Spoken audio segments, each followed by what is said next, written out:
Hey fellas, welcome back to my YouTube channel. My name is Saya.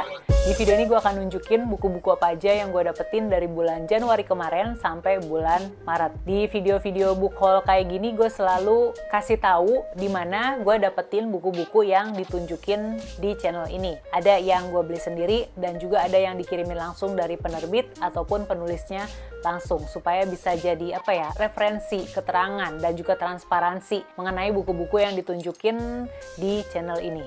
Karena jumlahnya lumayan sih, ada banyak. Mendingan kita langsung mulai aja videonya. Kita mulai dari buku-buku yang gue dapetin di bulan Januari.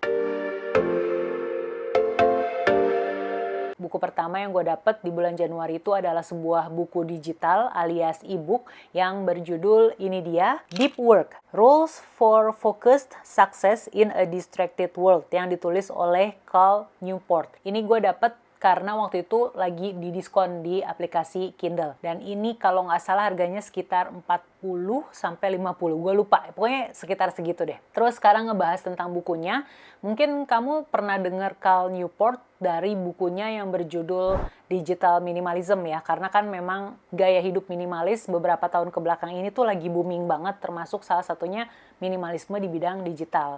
Dan rata-rata pada mengacunya tuh ke bukunya Cal Newport yang berjudul Digital Minimalism. Tapi gue justru tertarik untuk membaca bukunya Cal Newport itu yang ini dia, Deep Work. Karena gue lagi ngerasa butuh gitu ya. Di dalam sini nanti penulis akan menjelaskan kenapa penting untuk fokus ketika mengerjakan sesuatu selama rentang waktu tertentu gitu. Dengan fokus tersebut kita bisa menyelesaikan tugas-tugas yang complicated, yang rumit dengan hasil yang maksimal kalau kita bisa fokus tanpa terdistraksi apapun. Ini lagi gue butuhin banget karena ngerasanya kayak sekarang tuh gue gampang banget ke distract sama notifikasi-notifikasi baik yang datang dari handphone maupun dari desktop gitu ya. Harapannya setelah selesai membaca buku ini gue bisa dapet trik gitu ya untuk bisa fokus kerja tanpa terpengaruh sama notifikasi-notifikasi atau distraksi lainnya. Gue baru baca bagian-bagian awalnya aja dan di situ disampaikan sama penulis beberapa contoh orang-orang hebat seperti misalnya psikolog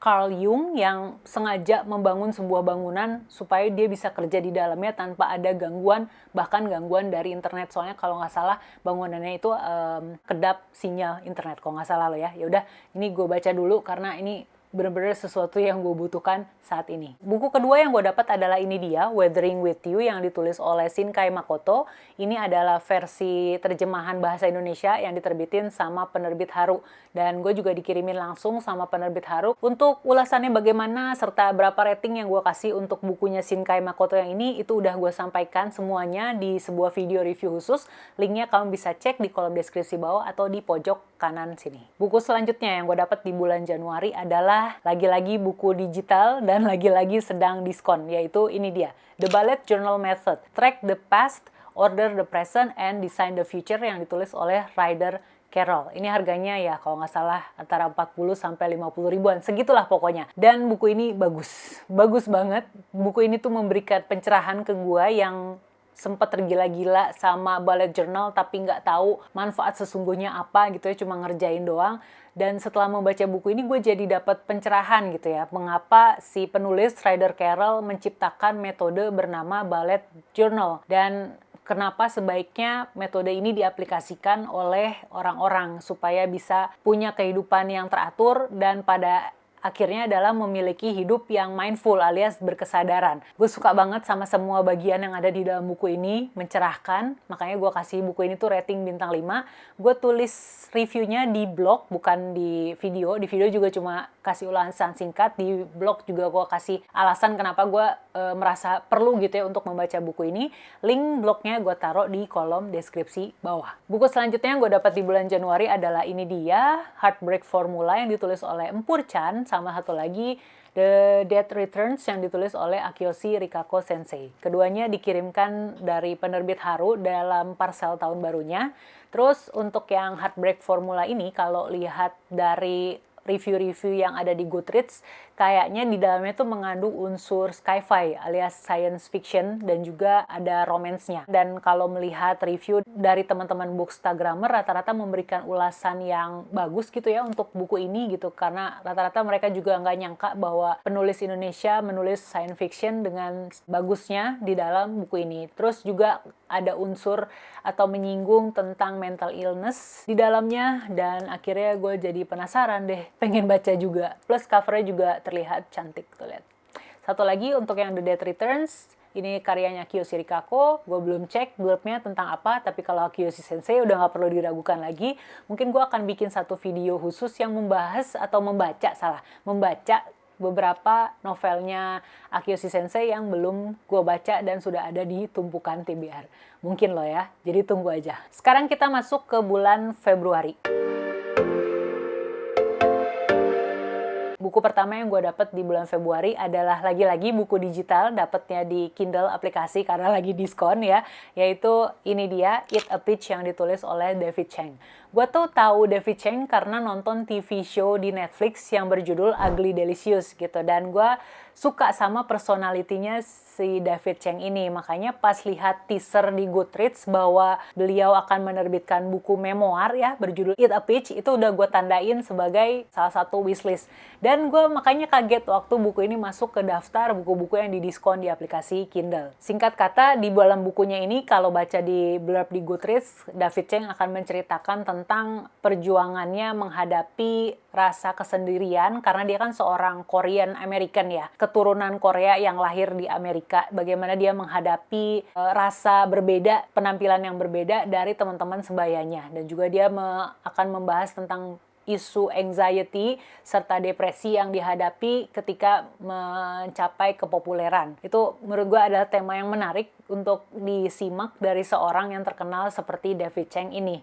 Makanya sebenarnya gue gak sabar banget pengen baca buku ini, tapi belum ada nemu kesempatan buat bacanya.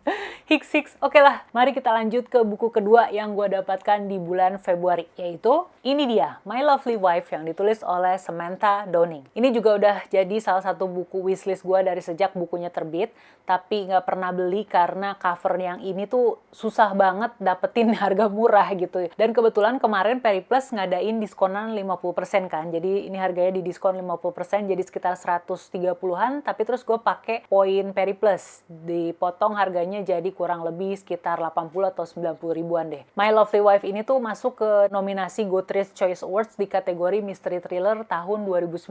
Tapi sebenarnya di Goodreads tuh dia dapet mixed review gitu loh. Ada yang suka banget, ada yang nggak suka. Makanya gue berpikir jangan-jangan ini bakalan kayak the guest listnya Lucy Foley, yang mana menang Goodreads Choice Awards, tapi terus pas gue baca ternyata nggak menghebohkan itu ceritanya. Nggak tahu juga, makanya gue harus baca dulu bukunya. Buku selanjutnya yang gue dapet di bulan Februari adalah buku digital alias ebook lagi di aplikasi Kindle, yaitu ini dia, Start With Why yang ditulis oleh Simon Sinek. Kayaknya teman-teman udah sering lihat ya buku ini, apalagi Gramedia juga udah menerbitkan versi terjemahannya, tapi karena kemarin lagi-lagi masuk ke daftar diskonan di Kindle aplikasi, jadi teman-teman kalau mendownload aplikasi Kindle, coba aja pantengin bagian diskonan, namanya apa ya, judulnya tuh Kindle Book Deals deh, dan itu setiap hari judulnya berubah-ubah. Kalau kita lagi beruntung bisa nemuin tuh judul-judul bestseller atau yang emang udah jadi wishlist kita di diskon bisa sampai $5 gitu harganya. Balik lagi ke buku ini, Start With Why, di keterangan yang ada di Goodreads gitu kan, blurbnya menyampaikan bahwa Simon Sinek akan membahas kenapa perusahaan atau organisasi atau public figure terkenal dan berhasil itu semuanya tuh punya kesamaan, yaitu mereka punya why alias motivasi tersendiri. Dan why ini tuh sama sekali tidak berhubungan dengan uang ataupun profit gitu ya. Jadi mereka-mereka yang berhasil ini justru didorong oleh motivasi yang mana itu akan menginspirasi orang-orang di sekitarnya dan menciptakan kesuksesan gitu. Dan itu tidak berhubungan sama sekali dengan uang. Menarik kan ya? Makanya gue juga sebenarnya adalah salah seorang yang percaya bahwa untuk melakukan segala sesuatu tuh kita butuh tahu dulu gitu, kenapa gue melakukan hal ini tuh kenapa gitu. Dan untuk lebih mendapatkan pencerahan tentang kepercayaan gue yang itu, sepertinya gue harus mencari referensi-referensi inspirasi, salah satunya adalah bukunya Simon Sinek ini. Sama halnya kayak waktu gue ngerjain Bujo, bullet journal, nggak tahu secara pasti kenapa gue ngerjain itu, akhirnya kan berhenti. Dan setelah membaca bukunya Ryder Carroll yang tadi gue tunjukin, The Bullet Journal Method, akhirnya gue balik lagi nih, bikin bullet journal, tapi dengan didasari oleh motivasi yang baru, dan didasari oleh pemahaman yang utuh tentang kenapa gue mengerjakan bullet journal. Kita lanjut ke buku selanjutnya yang gue dapet di bulan Februari, yaitu adalah ini dia, Respati, yang ditulis oleh Ragil JP, sama satu lagi, Jika Kita Tak Pernah Baik-Baik Saja, yang ditulis oleh Alfi Syahrin. Keduanya ini gue dikirimin langsung dari penulis. Kalau untuk yang Alfi Syahrin, Jika Kita Tak Pernah Baik-Baik Saja, sudah gue tulis ulasan lengkapnya di Instagram, dan juga sedikit ulasan singkat di video wrap up bulan Maret ya kalau nggak salah. Yang pasti ini sama dengan buku seri Jika Kita Tak Pernah lainnya yang sudah ditulis sama Alfi Syahrin. Lagi-lagi penulis bertindak seolah sebagai seorang teman yang mendengarkan keluh kesah kita, yang memberi nasihat tapi tanpa kesan menghakimi. Terus untuk yang ini, Respati, kalau lihat dari review beberapa teman booktuber gitu ya, itu rata-rata bilang kalau ini ada unsur misteri dan juga fantasi dan juga horor. Jadi gue penasaran sih, tapi belum sempat baca, jadi tungguin aja ya. Sekarang kita masuk ke bulan Maret. Jadi buku pertama yang gue dapet di bulan Maret adalah ini dia, Laiba dan Nasir, satu lagi Apartemen 12A05.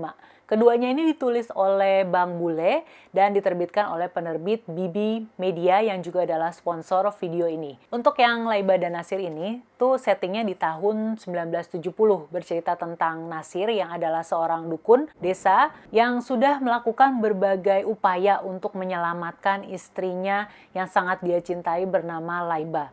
Laiba ini tuh sedang sakit keras, makanya untuk menyelamatkannya Nasir melakukan upaya terakhir, yaitu mencari saudara laki-lakinya bernama Jan. Hanya ada satu cara untuk bisa menyelamatkan nyawanya Laiba, yaitu dengan mengikuti perintah Jan yang adalah dukun ilmu hitam. Cara tersebut tentu bertentangan dengan apa yang diyakini oleh Nasir selama ini, namun rasa cinta sudah membutakannya. Sayangnya Nasir melakukan sedikit kesalahan dalam melakukan ritual ilmu hitam tersebut yang berakibat fatal.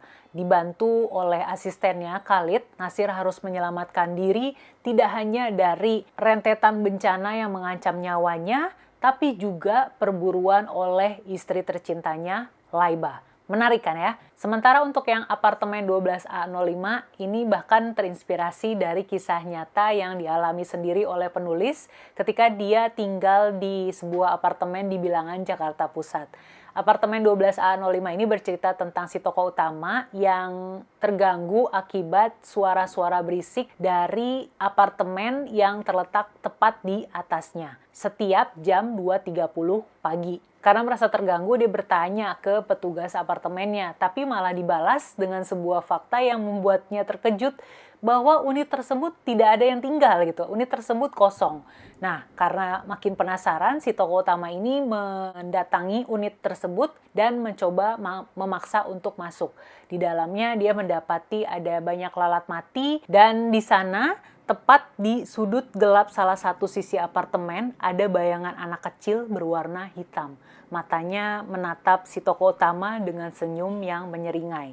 Lalu belum sempat dia mundur ke pintu unit apartemen, sosok anak kecil itu menerjang dan bam, pintu apartemennya itu tertutup rapat dan si tokoh utama pun terjebak.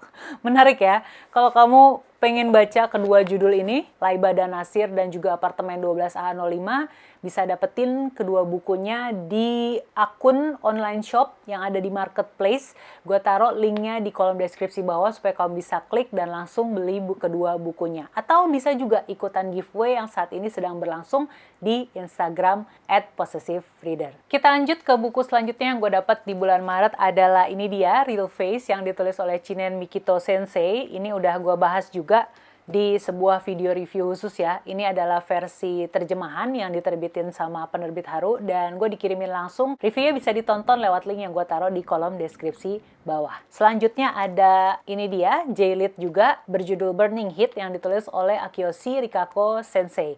Ini gue ikutan PO-nya waktu akhir Februari ya, dan baru datang bukunya di bulan Maret. Harusnya gue langsung baca, tapi beneran belum ada waktu buat membaca judul ini, jadi tungguin gue baca dulu baru nanti nanti gue bikin reviewnya. Buku selanjutnya adalah ini dia, Second Sister, atau judul terjemahannya tuh Jadi Putri Kedua, yang ditulis oleh Chan Ho Kei. Ini adalah versi terjemahan bahasa Indonesia yang diterbitin sama penerbit Gramedia dan gue dikirimin langsung oleh editor Gramedia. Ini juga sama, udah gue bahas segala sesuatunya secara lengkap di video review khusus ya. Yang pasti gue suka banget sama buku ini. Buku pertama Chan Ho Kei yang gue baca dan gue langsung suka banget. Link video reviewnya ada di kolom deskripsi bawah, kalian bisa nonton di situ. Buku selanjutnya yang gue dapetin adalah ini dia, Animal Farm, yang ditulis oleh George Orwell. Ini versi terjemahan yang diterbitin sama penerbit Shira Media. Dan ini tuh covernya yang lucu, yang membuat akhirnya gue check out di Shopee kemarin. Lihat ya, lucu ya covernya. Tapi belum gue buka sih. Dan belum gue baca pastinya. Tunggu dulu ya, gue baca dulu. Selanjutnya gue dapet ini dia, 1 cm Between You and Me, yang ditulis oleh Kim Eun-ju. Ini adalah buku non-fiksi ya kan, dan lebih berfokus pada tema tentang relationship alias pasangan gitu. Dan gue baru baca setengahnya. Ini tuh lebih ke kayak evolusi dari mulai pasangan ketika pacaran sampai menikah kalau nggak salah ya. Ini versi terjemahan bahasa Indonesia, diterbitin sama penerbit Haru, dan ini gue dapetnya karena dikirimin box arisan buku ya, dan gue mau bikin video unboxingnya di channel ini. Ada videonya, kalian bisa nonton lewat link yang ada di kolom deskripsi bawah. Selanjutnya gue ada buku ini dia, Midnight Hospital, yang ditulis oleh Daniel Ahmad, dan juga Surga Anjing Liar yang ditulis oleh Adimas Immanuel. Ini terbitan Gagas Media, yang ini terbitan Bukune, dan gue dikirimin langsung dari penerbitnya. Keduanya ini udah gue bikin review secara lengkapnya di Instagram ya kan. Keduanya ini bagus sih.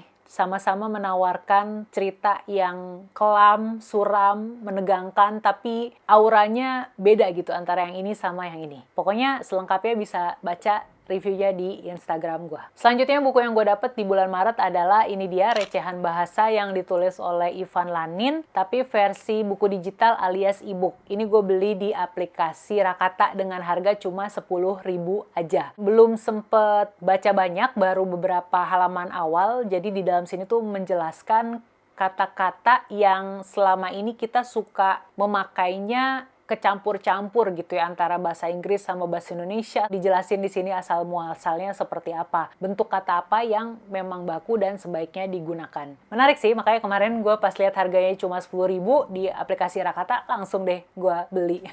Tadi udah gue hitung, totalnya ada 13. Ini dia, totalnya ada 13 buku fisik dan juga 5 buku digital, berarti ada 18 buku baru yang gue dapetin dari rentang waktu 3 bulan Januari ke Maret. Welcome to my TBR. Enggak deng, beberapa udah gue selesai baca juga. Jadi sebenarnya gak banyak-banyak amat sih. Lah gitu, ngeles. Gimana dengan kamu? Ada berapa banyak yang didapetin dari sejak 3 bulan ke belakang, Januari sampai Maret? Bisa tulis di kolom komen supaya kita bisa saling berbagi kebahagiaan gitu ya. Halah, jangan lupa like video ini kalau kamu suka, subscribe juga ke channel ini, dan kita ketemu lagi di video selanjutnya. See ya.